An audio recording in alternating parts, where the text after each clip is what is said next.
Bien. Buenas noches a todos. Buenas noches. Bueno, Vamos a retomar con la serie de estudios que veníamos teniendo antes de que Gracia nos presente el estudio de Fátima. ¿Y alguien se acuerda que estamos viendo? Fue hace algunos días, varios ya. vimos el alfa y el omega de Pirro y el alfa y el omega de Babilonia. Bien. 4 líneas comparadas. Comparamos la alfa y omega. ¿Y qué vimos? ¿Qué aprendimos al comparar esas líneas? Que el alfa de Pirro es la segunda guerra, se puede comparar con la Segunda Guerra Mundial y la omega de Pirro se puede comparar con nuestro tiempo actual. Igual podemos aprender de ambas. Emma me dijo una cosa por ahí. ¿Qué me dijo? También. ¿Qué más? 4 batallas me dijo, ¿no? Sí. Dijo, quiero...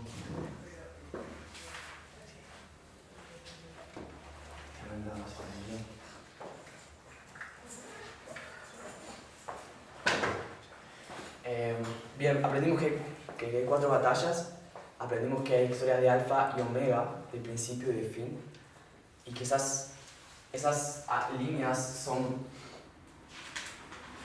tienen una característica de ser más semejantes entre sí, las alfa y las omegas ser más semejantes entre sí, ¿cierto? Bueno, vimos que Como historias de fallo y de éxito. exactamente otra cosa que aprendimos es que hay historias de falla y de éxito. ¿Cuáles son las de falla? Las alfa Alfa son de fallo. en la historia de falla. Esta es la historia de Pirro en Macedonia. ¿Quién falla? Perdón, la falla desde el punto de vista de quién? Del rey del norte. Del rey norte. ¿Se acuerdan que en este caso Demetrio no pudo conquistar a Pirro? Igual que Hitler no pudo conquistar a Stalin. Esta es la historia de la Segunda Guerra Mundial. Voy a poner en inglés. World War II. Es más fácil. Y la historia de Macedonia.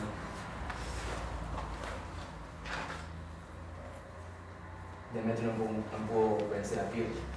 La historia de Italia. ¿Quién es el rey del norte? Roma. ¿Tiene éxito? Al luchar contra Pirro, ¿tiene éxito? Sí, ¿cierto?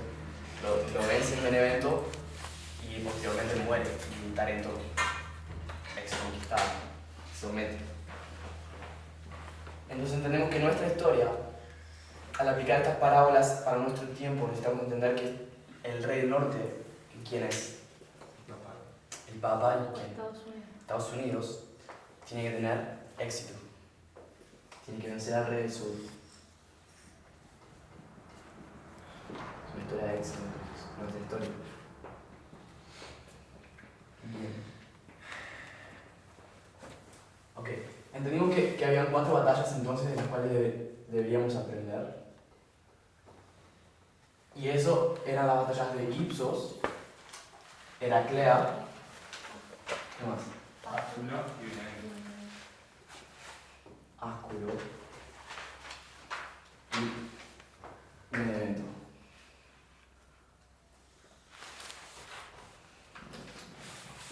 Áculo y Benevento.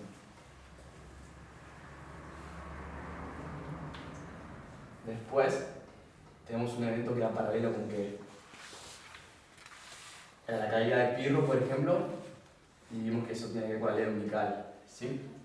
Igual en 1945 vimos también igual cuando Pirro se tiene que volver a Epiro. ¿Ok? Entonces encontramos esos eventos, esas 4 batallas. ¿Y cuál era la característica de esta primera batalla? ¿Alguien se acuerda? ¿Qué tienen en común las batallas de...? Todas son con elefantes. Okay. Esas 4 batallas, todas tienen como característica en común. Que los elefantes determinaron la victoria. Exactamente. La victoria es determinante, perdón, es causada por los elefantes. En cada una de ellas. Ahora, bien, ¿Se acuerdan qué pasaba en la batalla de Ipsos? En cuanto al rey del norte y el rey del sur. Peleaban entre ellos. En Ipsos. Peleaban En uno contra Ipsos el otro. era Peleaban. una alianza entre Casandro, Lisímaco y Seleuco, y era en contra, digamos, de Demetrio y Antígono y Pirro, que los ayudaba, que estaba como aliado de Bien. Antígono. Entonces teníamos una triple alianza, una alianza triple, que luchaba contra quién? Contra una otra alianza, que quiénes eran, el rey del norte con el rey del sur, ¿sí? Teníamos una alianza del rey del norte y el rey del sur que luchaba contra una triple alianza, vimos que eran 3 partes, ¿sí? En la batalla de Ipsos. ¿Se acuerdan de eso? Sí. Eran Seleuco, Casandro y Lisímaco. Ahora, no estoy poniendo los nombres porque estamos queriendo traducir esa palabra, a ver qué significa. Y claro que no va a ser Seleuco, Casandro y Lisímaco, es una palabra. Entonces tenemos que ver qué significa. ¿Ok? Bien, pero tenemos los elefantes también, porque Seleuco llega a esa batalla con creo que 500 elefantes. Y eso es lo que le da la victoria a los aliados. Porque son los aliados. Ok. Le da la victoria a los aliados. Bien. Ahora,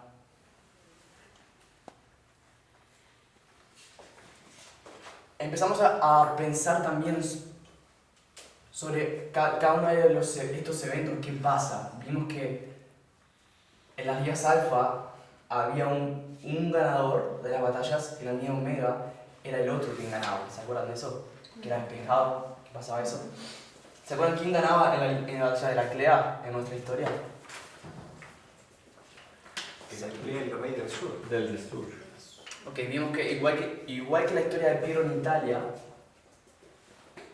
como Pirro ganó la batalla de la Clea, que es el rey del sur, como es una historia omega del fin, nuestra historia igual es una historia omega, se cumple de la misma forma, y el ganador es el rey del sur.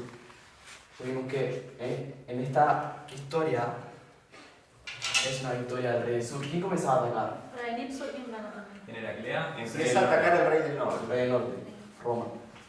El rey del norte, no sé, con azul, ataca al rey del sur.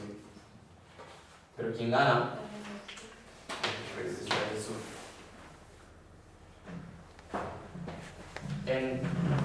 Muchos colores. En Ásculo, ¿quién ataca? El rey del sur. Del sur. A Pirro que atacaba al rey del sur. A Roma, ¿y quién ganaba? El rey del sur. Al rey del sur, el mismo Pirro. Iba a ganar. En Benevento, Ataca al rey del norte y gana el rey del norte. es Roma quien va a atacar a Pirro, y es Roma misma quien va a ganar.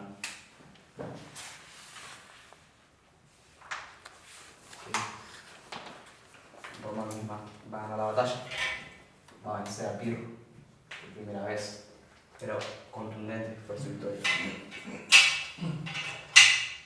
Ok, entonces eso fue lo que entendimos que teníamos que encontrar en nuestra historia. Ahora, una pregunta que deberíamos hacernos es ¿por qué Rusia y Estados Unidos? Porque entendemos que el rey del sur es Rusia y el rey del norte es Estados Unidos. Por el estudio de 1940 y 45 y el estudio que hicimos de la resurrección, ¿se acuerdan? Del rey del sur. ¿Por qué ellos lucharían entre sí?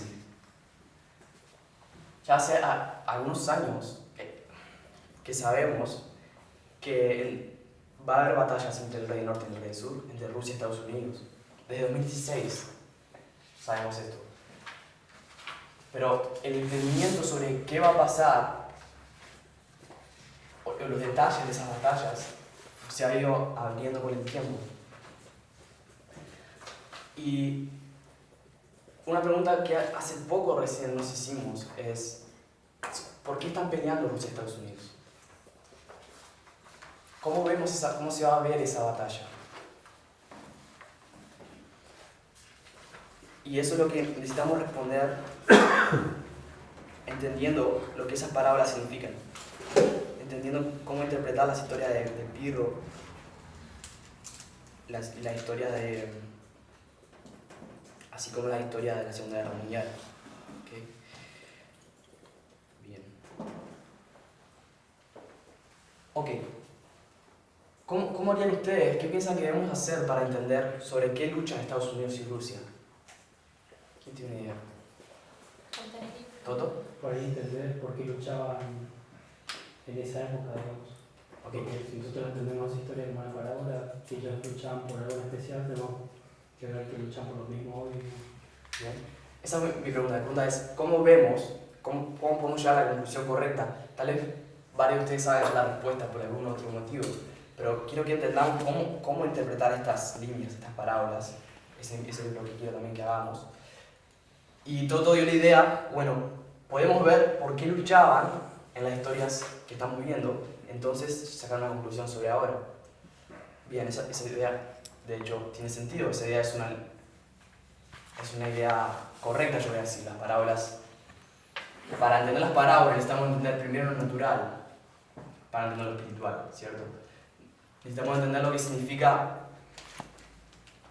necesitamos conocer lo que es una oveja, para poder entender por qué Jesús dijo que nosotros somos una oveja y que Él es un pastor. Si yo no sé lo que es una oveja, no voy a entender lo que Jesús me quiere decir. ¿Okay? Entonces, lo mismo pasa con las líneas. Si yo no sé por qué están luchando en las otras líneas, no puedo entender por qué están luchando ahora. ¿Emma? Sería, o sea, entender el principio que hay detrás del símbolo, de la figura. Exactamente. Ok. Vamos a empezar por eso. ¿Por qué luchaban? ¿Por qué luchaban Demetrio y Pirro? ¿Rusia y Siria? No. ¿Por qué luchaban Demetrio y Pirro? Por Macedonia. ¿Se acuerdan por Macedonia? Yo no voy a buscar un mapa ahora porque Tania hizo uno muy lindo acá y si yo busco uno va a quedar un contraste muy feo. Pero ¿se acuerdan que Pirro y tanto Pirro como Demetrio querían Macedonia? ¿Se acuerdan que el hijo de Casandro había muerto? Habían quedado dos hermanos luchando por el trono y uno llama a Demetrio y a Pirro para que le vengan a ayudar a conquistar el trono. Y los dos vienen con esos intereses, con el interés de conquistar Macedonia. Finalmente Demetrio que se queda con Macedonia, pero Pirro comienza la batalla. Ahí Pirro va a invadir Tesalia y después van a comenzar a luchar entre ellos para quedarse con Macedonia. ¿Sí? Entonces, correcto, yo voy a decir, en la historia de Pirro en Macedonia, cuando vamos a Pirro en Macedonia, la razón por la cual luchaban era por Macedonia. Déjenme ponerlo de una forma. El Pirro quería Macedonia. No, sí, lo hemos visto. ¿Perdón? Sí, fue lo último que dijimos. ¿Se acuerdan? Sí, estamos muy bien. Y Demetrio quería lo mismo, Macedonia.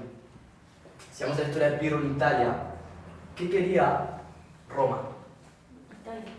Quería Italia entera, ¿sí? Ya tenía el norte, había conseguido conquistar el norte y quería el sur ahora de Italia también.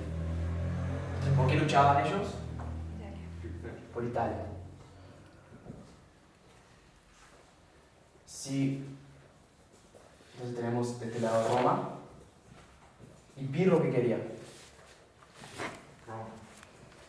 Quería lo mismo, toda Italia, no solamente el sur, sino el norte ahora. ¿Sí? Si vamos a la historia de la Segunda Guerra Mundial, ¿quién es el rey del sur? Rusia. La Unión Soviética. ¿Sí? ¿Qué quería la Unión Soviética? Europa. Primeramente Europa, ¿cierto? ¿Y quién era el rey del norte? Hitler. Alemania. Alemania, pero ponen Alemania porque era Hitler, correcto, pero ponen Alemania porque ya puse acá el nombre del país.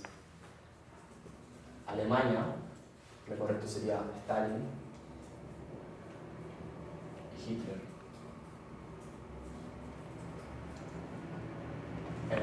Querían Europa. Una vez que conquistaran Europa, podían tener básicamente todo el mundo. Pero el interés estaba en Europa, más bien. También quien tenía Europa en ese momento tenía el resto del mundo. ¿Se acuerdan? La expansión europea. Europa se había dividido el mundo, básicamente, entre ellos. Quien tenía, si Hitler conquistaba Francia, conquistaba junto con eso todas las colonias que tenían en África, en diferentes lugares repartidos, en el Oriente. Entonces, conquistar Europa era conquistar el mundo en aquel momento. No que seamos diferentes, pero en ese momento era más claro en cuanto a territorios. Ahora, entonces, cuando vamos a nuestra historia, podríamos decir, tenemos de este lado a quién, el rey norte, ¿quién? Trump. Donald Trump, presidente de Estados Unidos. Y de este lado, Putin. Vladimir Putin, presidente de Rusia. Podemos decir que Vladimir Putin quiere a Estados Unidos y quiere conquistar a Estados Unidos. No, ¿Por qué? porque es un país nomás, él va más allá. Okay. ¿Otra respuesta? ¿Está mal? Pero queda muy lejos. Queda muy lejos. Otra respuesta.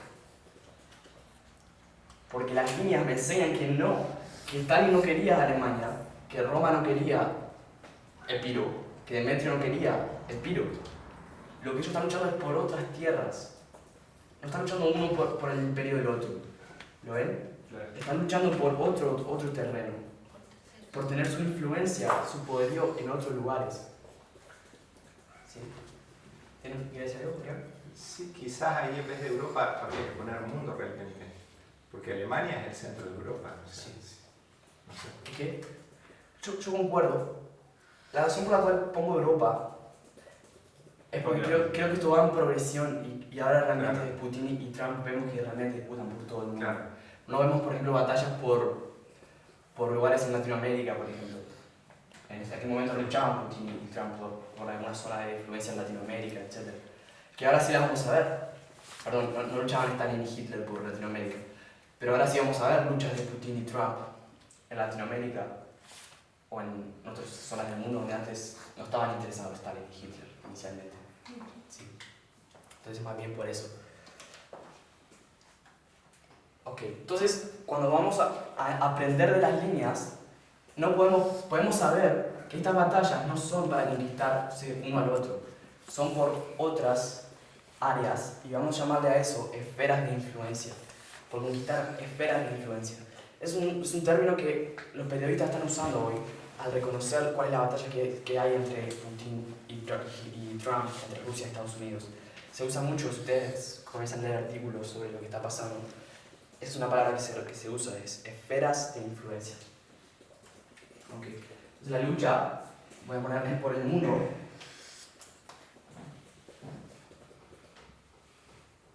Y la palabra sería esferas de influencia.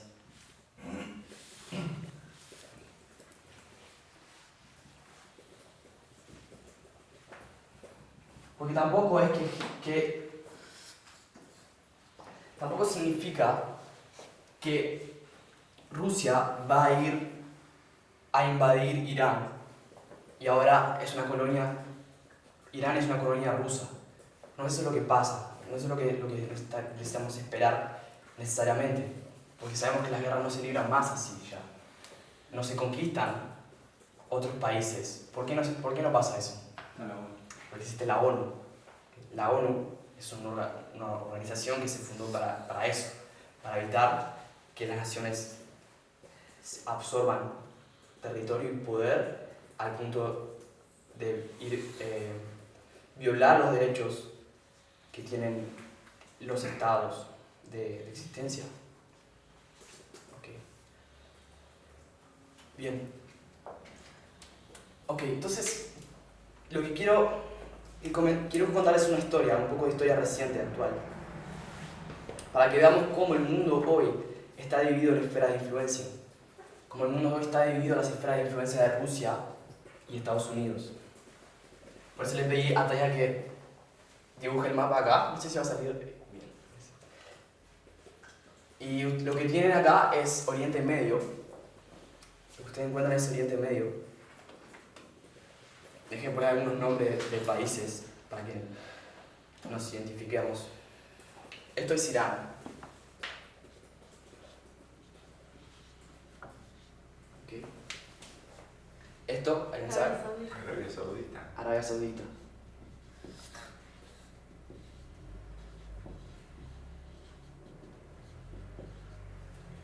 Bien. ¿Esto? Emiratos Árabes también. No. No importa. Oman, Yo- Yemen, me interesa más este en realidad. Emiratos. Este es Qatar.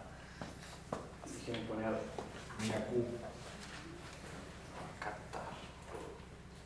Vamos a ver lo que voy a hacer. Voy a hacer otra cosa. Lo voy a poner con otro color. Se preguntan por qué, ya van a entender. Irán. ¿Esto qué es? Irak. Esto es Afganistán. Irak. No me equivoco. ¿Es Irak? Sí, Irak, sí. Irak. ¿Y esto? Jordania. ¿Jordania? ¿Seguro? Siria. creo. Sí. No, es Siria. Ante Este es Jordania. No, Siria está en los... Siria está arriba. Ah, El sí, arriba. Jordania. Arriba está Siria. Siria es arriba. Ok, tampoco. Ahí Siria. Ese es Siria. Y más arriba Turquía. Bien. Irán, Irak, Siria. Esto es Arabia Saudita. Arabia Saudita.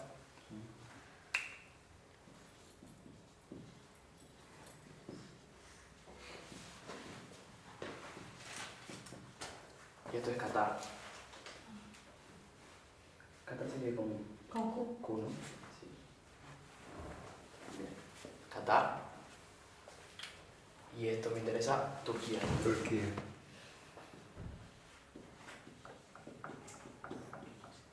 Ok. Bien, por ahora eso es Jordania, como me dijeron. Por ahora me interesa eso. Acá está Afganistán, Pakistán. Ok. Bueno, quiero contarles un poco sobre el conflicto en Siria. Hasta hace poco tiempo estaba bastante agitado en las noticias el tema del conflicto en Siria, la guerra que está habiendo, la guerra civil en Siria. Ahora, desde hace un tiempo ya que no hay noticias sobre eso. Y eso es porque en diciembre de 2018, Estados Unidos sacó las tropas. exactamente, Estados Unidos retiró las tropas que tenía en Siria. ¿Sí? Estados Unidos tenía tropas en Siria y eso era una de las razones por las cuales ese conflicto se sostuvo durante tanto tiempo. El conflicto en Siria comenzó en el año 2011. ¿Okay? Comenzó en 2011 y comenzó simplemente como unas manifestaciones populares del pueblo, pacíficas, pero luego se tornaron violentas. Cuando el gobierno mandó a reprimir con violencia, también los protestantes se manifestaron con violencia. Ahora, ninguna manifestación popular dura genera una guerra civil.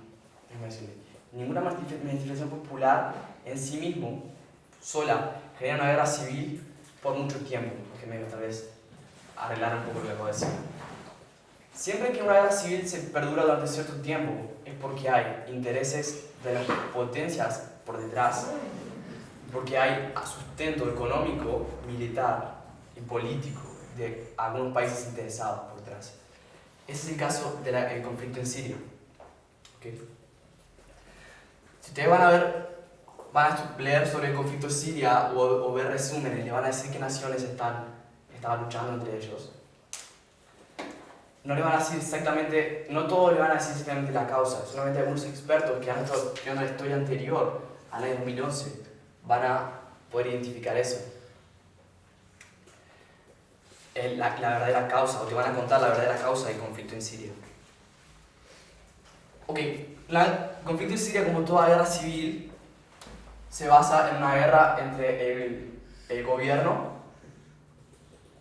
¿Versus quién?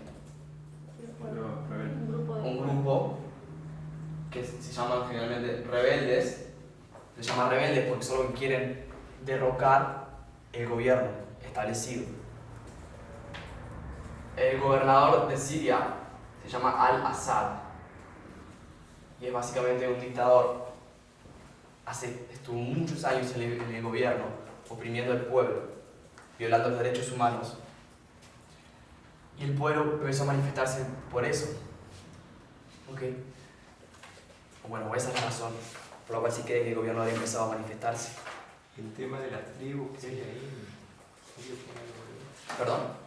Los chiitas y eso, el Ok. tema de tribus tiene algo que ver. Sí, siempre está eso. Cuando hay un conflicto en Medio Oriente siempre se encuentra envuelto esa cuestión de hay diferentes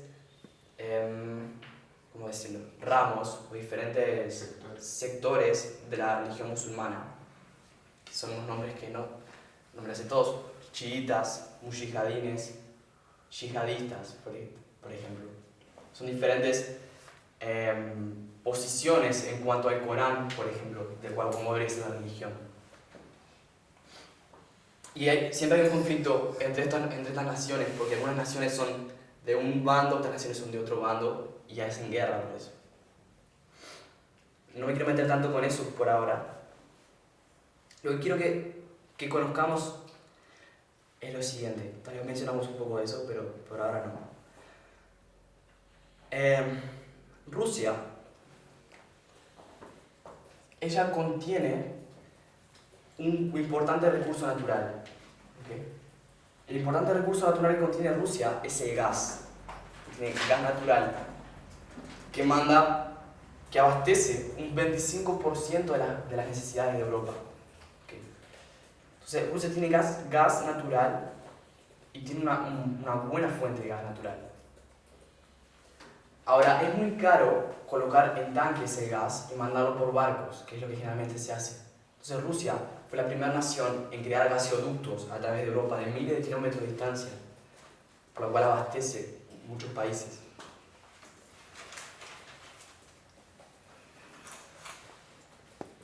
Entonces eso genera, si vos sos algún país de Europa y estás necesitando gas y el 25% de tus necesidades te la brinda Rusia, eso genera que vos dependas de una manera económicamente de Rusia, o de alguna manera tu estabilidad como país depende de Rusia. Si Rusia te corta el gas, vas a tener un gran problema, vas a necesitar resolverlo en poco tiempo. Entonces, esa es una de las razones por las cuales Rusia ha crecido tanto y por las cuales Rusia tiene un nivel tan alto de influencia en el resto del mundo. En el año 2014, Barack Obama declaró que era necesario que se supere a Rusia en el mercado de gas. Él reconoció que era una de las cosas que le daba poder a Rusia. Y Rusia usa este beneficio que tiene, este recurso que tiene, para su propio beneficio en el ámbito político, ¿sí? Y en el ámbito económico ni que hablar, pero político más que nada. Por ejemplo, nosotros estuvimos hablando un poco sobre el conflicto que hubo a partir de 2014 en Ucrania, ¿se acuerdan? La invasión de Crimea. Lo que pasó fue que Ucrania estaba queriendo aliarse con Europa Occidental, con Estados Unidos, por lo tanto, y Rusia comenzó a presionarla económicamente y políticamente. Una de las medidas que Rusia tomó es cortar el suministro de gas. Ucrania es un país muy frío y aún en invierno Putin y las empresas estatales de Rusia decidieron cortar el suplemento de gas a Ucrania.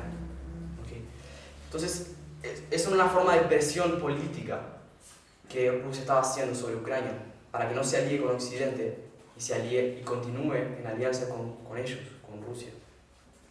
¿Okay? Bien. Ahora, en el año 2009, quiero anotar una cosa. Qatar esa nación chiquita acá, obtuvo acceso al gas natural que se encontraba en el Golfo Pérsico. Entonces, tuvo la idea de también crear gasoductos y llevarlos para Europa. Y eso competiría con el mercado ruso. ¿Okay? Y eso aliviaría la dependencia que Europa tiene de Rusia. ¿Sí? ¿Dónde estaba la fuente de gas? En el Golfo Pérsico. ¿Quiso hacer el O sea, gasoducto o empezó a En hacer? el mar. Quiso primero. Ujú. Ya les cuento por dónde quería pasar. Qatar quiere Vender gas a Europa. hacer gasoductos. Ya vende en realidad, pero es muy caro venderlo por medio de barcos. Es muy poca la cantidad que puede producir por el costo alto que tiene, entonces no compite con Rusia. Entonces quiere hacer gasoductos en 2009 en Qatar. Quiere hacer gasoductos que pasasen por Arabia Saudita, que esto es Qatar. Entonces quiere hacerlo pasar por Arabia Saudita, Irak. Siria, Turquía. Exactamente. Quiere hacerlo por acá. Irak, atravesar Siria, Turquía y se iría luego para Europa. Okay. Ese sería el gasoducto que Qatar quería hacer. Yo dibujé Irak con rojo, pero ya me arrepentí. Porque lo que yo quise ilustrar con los colores son las naciones que están aliadas con Rusia, con Estados Unidos. Ahí tiene más colores, señor Mati. ¿Qué? Ahí tiene más colores. No lo Dale. vimos. Gracias. Voy a usar el negro. Neutral. Le voy a poner Irak porque Irak es una nación neutral por ahora. Neutral no significa que no se pone en ningún lado, significa que va para donde le conviene. ¿Sí? Eso significa que una nación sea neutral. Irak estaba muy mal económicamente, aún lo está. Entonces, claro, por pasar por sus territorios, las naciones reciben un porcentaje del gas que va para Europa. Entonces les conviene económicamente a estas naciones que se haga esto. Entonces Qatar le pregunta a Arabia Saudita y Arabia Saudita dice, todo bien, pues vamos a hacerlo. Le pregunta a Irak también acepta, no hay problema. Turquía no tiene problema. Son todos aliados potenciales de los Estados Unidos. Tanto Turquía, Arabia Saudita y Qatar son aliados de Estados Unidos. Pero cuando se le pregunta a Siria, Al-Assad dice no se puede, no van a pasar por acá, no lo van a hacer. ¿Cuál es la razón por la cual Al-Assad no lo permite?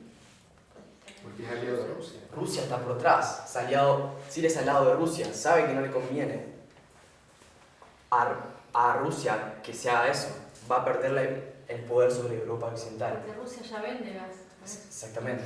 Entonces Siria dice no. Siria responde y no permite. Entonces no se pueden hacer los gasoductos de Qatar.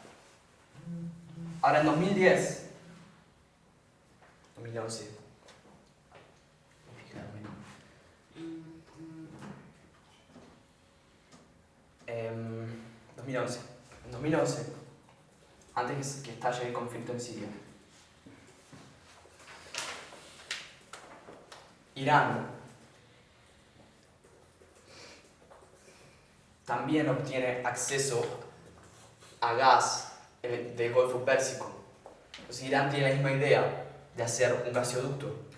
Ahora Irán, como Siria, es aliado de Rusia. Lo que Irán quiere hacer es pasar por Irak, Siria, por el mar Mediterráneo y después irse para Europa. Eso es lo que Irán quiere hacer. Quiere llevarlo a través de Irak, a través de Siria y por el mar Mediterráneo hasta Europa. Ahora, Irak también lo permite, no tiene problema, porque solamente le interesa su economía. Y Siria dice sí, ahora sí, pueden hacerlo. Es bien claro cuál es la razón por la cual no quería que pase. los gasoductos de Qatar, era solamente político, una cosa política. ¿Sí? Y estaba la influencia de Rusia por detrás. Pero ahora, como Irán es aliado de Rusia, no tiene ningún problema, porque todo queda en casa. ¿Sí? Entonces, Irán comienza a construir ese gasoducto en 2011, pero en 2012 es detenido, porque había comenzado en 2011 la guerra civil en Siria. Y entonces no se puede construir en medio de una guerra civil, en medio de ese conflicto que revolucionó el país. Entonces no se construye tampoco el gasoducto por causa de la guerra civil.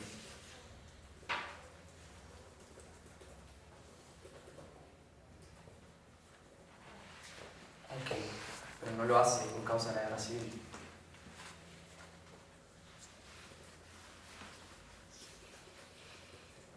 Ahora, si ustedes van a estudiar qué pasó en el conflicto en Siria, ustedes van a ver, lo que le van a decir es que el gobierno sirio está siendo apoyado ¿por quién? Por Rusia. Por Rusia. Estaba recibiendo militares, armamento, dinero, todo tipo de apoyo, entrenamiento del ejército ruso. Entonces el gobierno versus los rebeldes. Y del lado del gobierno se encuentra Rusia. Del lado de los rebeldes hay apoyo de Estados Unidos. Estados Unidos manda armamentos, entrena, da sustento económico y otro tipo de apoyos a grupos de rebeldes, ¿okay? Para que derroquen el gobierno de Al-Assad. Junto con Estados Unidos, ¿saben quién está? Turquía. ¿Quién más? Reino Unido, por ejemplo. ¿Junto con quién? Estados Unidos. Y Turquía. Todo, básicamente, varios países, menos tal vez, menos metidos, voy a decir, no sé la palabra. La OTAN, básicamente. Más indirectamente. Más indirectamente, pero Europa Occidental, lo que es Francia, Inglaterra, ¿sí? Alemania, todos están también del lado de los rebeldes. La OTAN básicamente, me dice Esteban, correcto. Están de ese lado.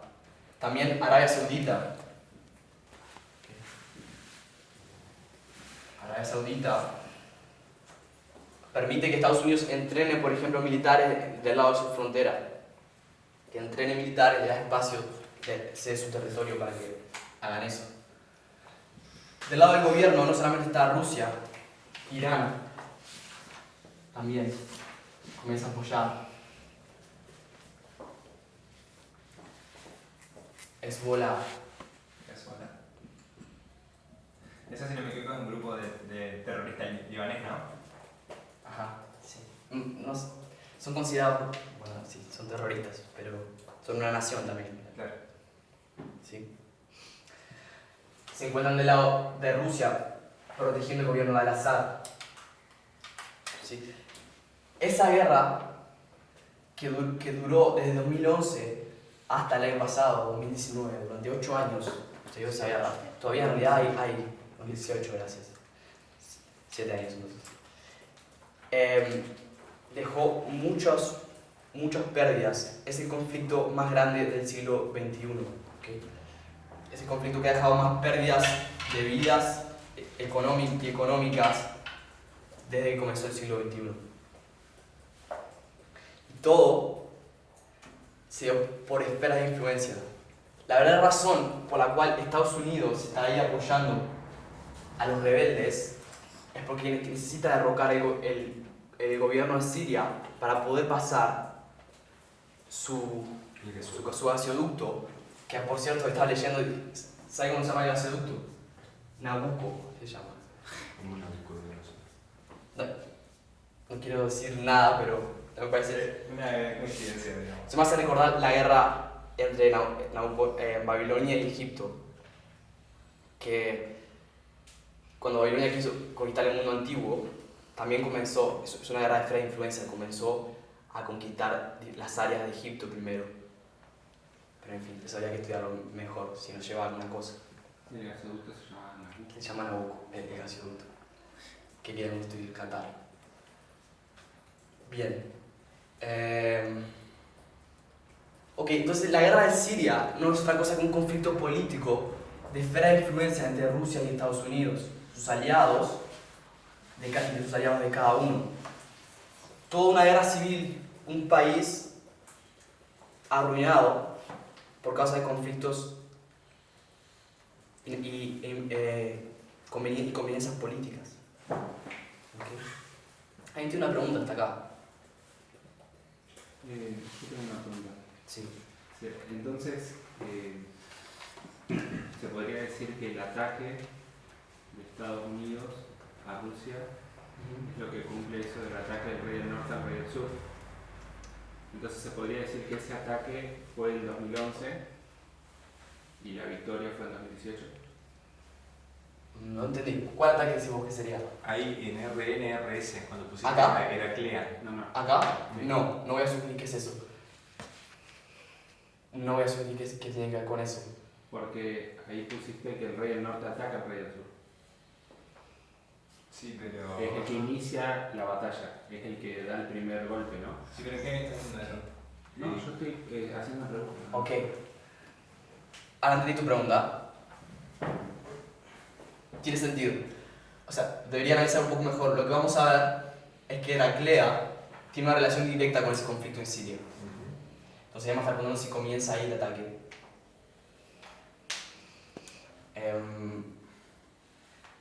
Debería verlo, porque en realidad lo que tenemos que tener antes es una alianza entre ellos. Y después los dos luchan juntos también por medio de una alianza. Entonces el ataque comienza después. No, tiene que ser algo que ocurra después de eso. Sí. Pero voy a tenerlo en mente, tal vez cuando llegamos más bien a Heraclea. Claro, porque ahora que sé la fecha, no me había puesto a pensar. O sea, si decimos que en 2011 empezó Siria, una guerra civil, y estamos viendo que es entre Rusia y Estados Unidos, vemos entre el 2011 y el 2018 una alianza en 2016. Eso es como, me llama mucho la atención. Como una alianza en el medio de la guerra, como algo muy raro. Tenemos que analizar eso. Cuando lleguemos un poco más adelante, recuérdenlo, por favor. Bien. Entonces, como comenté el año pasado, Donald Trump retiró las tropas de Siria. Y él la retiró diciendo que la razón por la cual retiró las tropas de Siria es porque ISIS, el Estado Islámico, había sido vencido. Ya fue vencido el Estado Islámico, dijo Donald Trump. Nos vencimos, entonces nos venimos. Retiró todas las tropas. Eso es mentira. Eso es desinformación. En dos sentidos, por dos razones. Primero, se sabe, los expertos saben que hay por lo menos 30.000 soldados del Estado Islámico aún en Siria. Eso no es, había muchos más, es cierto, pero eso no es para nada haber acabado con ISIS. Okay. Esa es la primera razón. La segunda razón es que ISIS nunca fue la razón por la cual Estados Unidos estaba allá en Siria. Okay.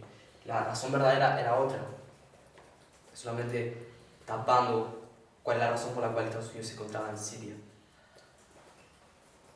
Ahora, Donald Trump consiguió convencer a una buena parte de la población de eso. Y la razón por la cual tuvo apoyo de Estados Unidos para apoyar esa guerra en Siria es por la fama que tiene Al-Assad de ser un dictador y un violador de los derechos humanos. Y Estados Unidos se pone ese cartel: la policía del mundo puede defender los derechos humanos, no puedo permitir que eso esté pasando ya en el Medio Oriente. Y esas son las razones por las cuales se dice que Estados Unidos fue a luchar contra Al-Assad, por las cuales también Europa Occidental dice que va a luchar en Siria contra Al-Assad. Pero la realidad es que están siendo aliados de países como Arabia Saudita o como Kuwait, por ejemplo, también. Y tanto Arabia Saudita como Kuwait son dos naciones que violan mucho los derechos humanos, son dictaduras. Están muy conocidas por la violación de los derechos humanos. Nadie dice nada. Y no se dice nada, no solamente dicen nada, sino que luchan junto con ellos. Entonces es claro que esa no es la razón real por la cual Estados Unidos está luchando por detrás. Si ustedes ponen simplemente Arabia Saudita y los derechos humanos, fíjense todas las violaciones que hay de los derechos humanos, son muchas. Okay. Bien. Una pregunta, Mati. Sí. Por ejemplo, los Estados Unidos, el interés con respecto específicamente al gas, ¿hay alguna evidencia o algo así que uno se pueda apoyar más? Sí. Porque con respecto a la de esfera de influencia, bueno, sí tiene muchos antecedentes, pero en eso específico sí. Claro. La razón por la cual Estados Unidos no quiere gas, no le va a llegar gas a Estados Unidos. Lo que quiere Estados Unidos es que Rusia pierda la influencia que tiene sobre Europa. Y parte de la influencia por la cual Rusia tiene, parte de la razón por la cual Rusia tiene influencia sobre Europa es porque le brinda gas. Claro. Entonces, si consigue que Europa obtenga otro suplemento de gas, Rusia pierde poder. Eso es lo que quiere. Entonces, tiene que ver con esferas de influencia esta guerra. Tiene que ver con ganar la influencia en Siria y ganar la influencia también en Europa Occidental. Tiene que ver con eso. Por ejemplo, con Ucrania. Ucrania estuvo luchando mucho en 2014 para aliarse con Europa Occidental. Pero Estados Unidos y Europa Occidental no lo podían ayudar lo suficiente. Porque si Rusia le corta el suplemento de gas, ellos no tienen como decirle, mira, venite y yo no importa, yo te doy suplemento de gas. No pueden. Venite conmigo, ser aliado semi-aliado. Entonces tiene que ver con esfera de influencia. Les voy a mandar un artículo. Hay varios artículos que defienden lo que estoy diciendo. No es un estudio mío.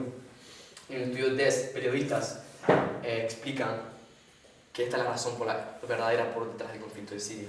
Claro. Sí. Bien. ¿Alguna otra pregunta?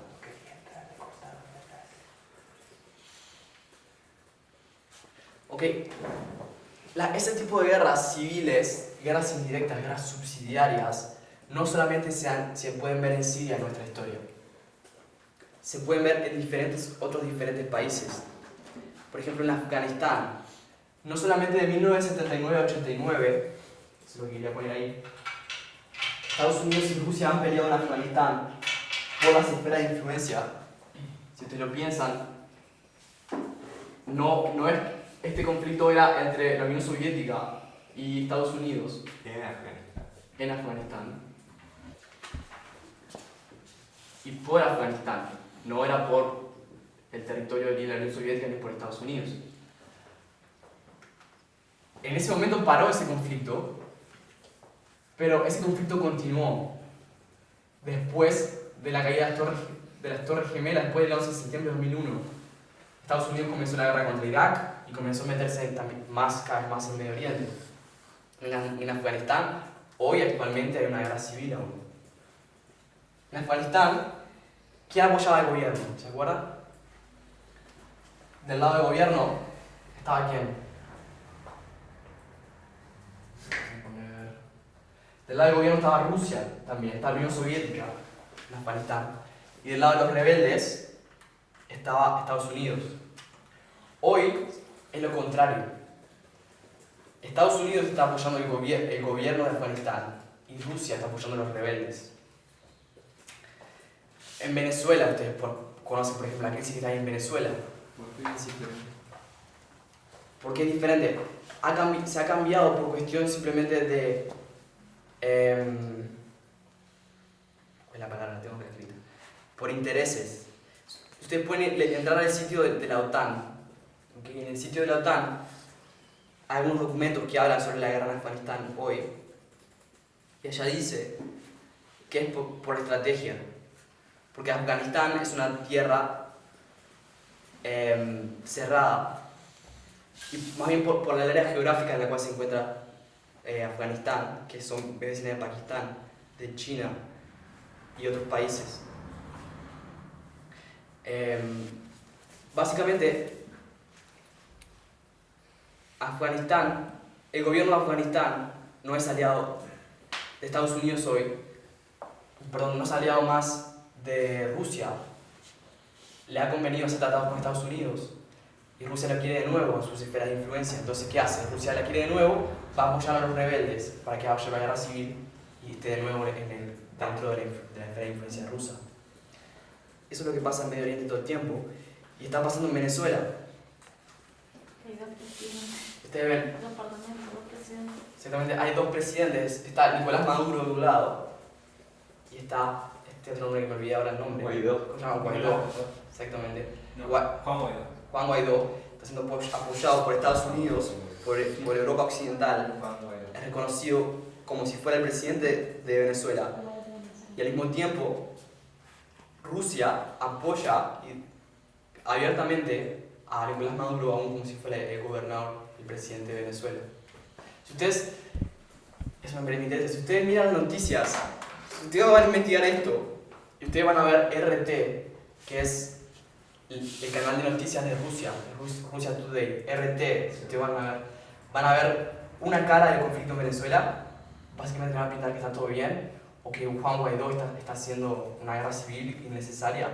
Si ustedes van a ver lo que dicen otras fuentes de información más centrales, como CNN, BBC, etc., van a ver otra cara completamente distinta.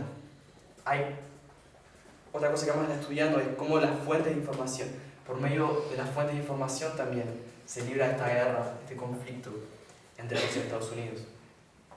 Entonces hay que tener también, vamos a empezar a aprender a tener cuidado con qué fuentes de información usamos y cuáles son más confiables. Una de las razones por las cuales Rusia apoya al gobierno en Venezuela es que Rusia prestó mucho dinero a Venezuela. ¿Okay? Cuando estaba entrando en crisis, Rusia mandó dinero, préstamos muy grandes de dinero. Esa fue otra causa del conflicto.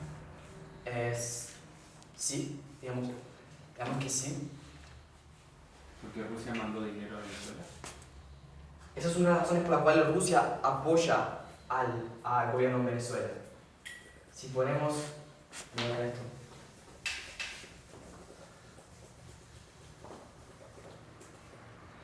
Tenemos Venezuela. Y Venezuela no es azul. Es rojo, pero ya lo dije.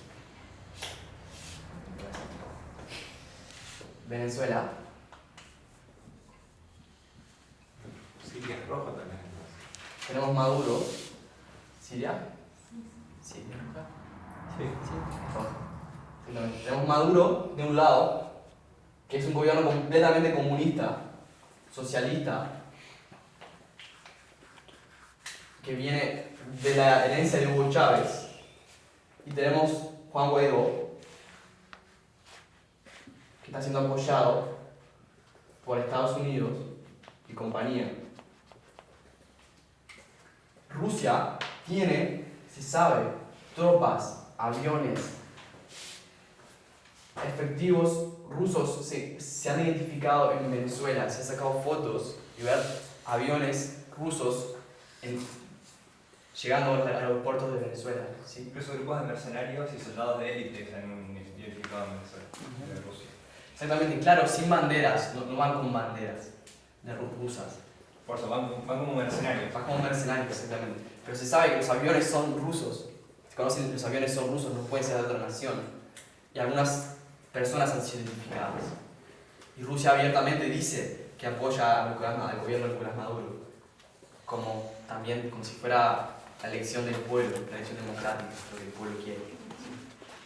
Uruguay también apoyó de acá de los países vecinos, ¿no? Sí, Uruguay la verdad que se mostró neutral, pero estar neutral en medio de una crisis como la que está Venezuela es ponerte del lado malo, digamos. Macri apoyó a Guaidó, Uruguay se mostró neutral. Fue muy cobarde. Sí, Macri apoyó a Guaidó y 2 días Alberto dijo que Venezuela no estaba en dictadura y que las instituciones estaban funcionando. O sea, lo dijo como opinión. Bien, interesante. Interesante. Bien. Bien, vamos a terminar.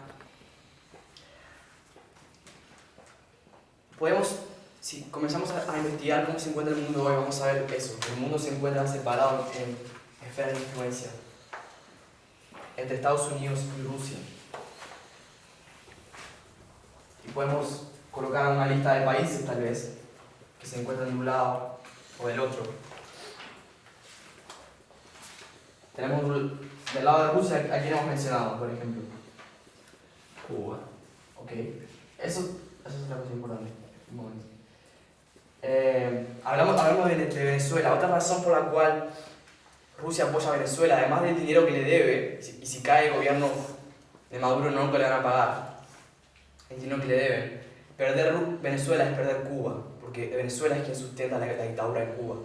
Y son las únicas esferas de influencia comunista que le queda a Rusia en Latinoamérica.